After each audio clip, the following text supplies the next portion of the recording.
ಭಾರತ ಪಾಕ್ ನಡುವಿನ ಸಂಘರ್ಷ ವಿಚಾರಕ್ಕೆ ಸಂಬಂಧಿಸಿದಂತೆ ಮತ್ತೆ ಕೇಂದ್ರದ ವಿರುದ್ಧ ಚಾಟಿ ಬೀಸಿದ್ದಾರೆ ಪ್ರಿಯಾಂಕ್ ಖರ್ಗೆ.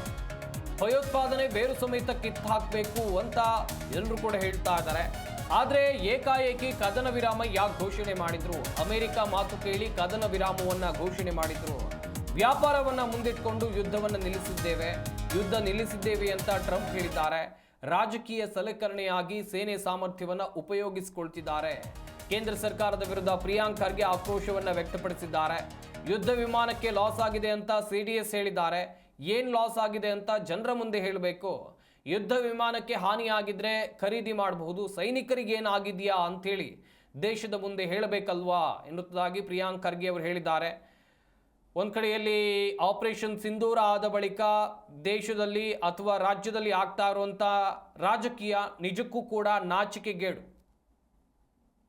ಆಪರೇಷನ್ ಸಿಂಧೂರ್ ಬಗ್ಗೆ ಸಾಮಾನ್ಯ ನಾಗರಿಕರು ಇರ್ಬೋದು ಅಥವಾ ಆಪೋಸಿಷನ್ ಅವ್ರು ಇರ್ಬೋದು, ಎಲ್ಲರೂ ಕೂಡ ಸಂಪೂರ್ಣವಾದಂಥ ಬೆಂಬಲ ಕೇಂದ್ರ ಸರ್ಕಾರಕ್ಕೆ ನಾವು ಬಹಿರಂಗವಾಗಿ ಕೊಟ್ಟಿದ್ದೀವಿ.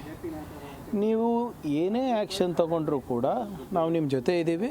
ಆದರೆ ಭಯೋತ್ಪಾದನೆ ಏನಿದೆ ಅದನ್ನು ತಾವು ಬೇರೆ ಸಮೇತ ಕಿತ್ತು ಬಿಸಾಕಬೇಕು ಅಂತ ನಮ್ಮದೆಲ್ಲ ಬೆಂಬಲ ಇತ್ತು.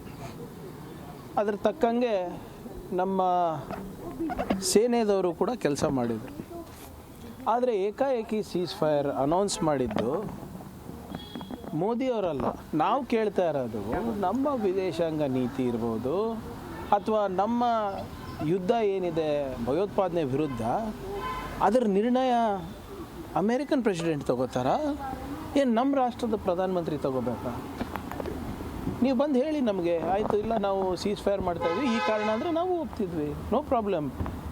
ಒಂದು ಸರಿ ಅಲ್ಲ, 2 ಸರಿ ಅಲ್ಲ, 10 ಸರಿ ಆಯಿತು ಸ್ವಾಮಿ. ಟ್ರಂಪ್ ಅವರು ಯುದ್ಧ ನಿಂತಿರೋದು ನನ್ನಿಂದ, ವ್ಯವಹಾರಕ್ಕೋಸ್ಕರ ನಿಲ್ಲಿಸಿದ್ದೇನೆ, ತೆರಿಗೆ ಭಯವನ್ನು ಕೊಟ್ಟು ನಾನು ನಿಲ್ಲಿಸಿದ್ದೇನೆ,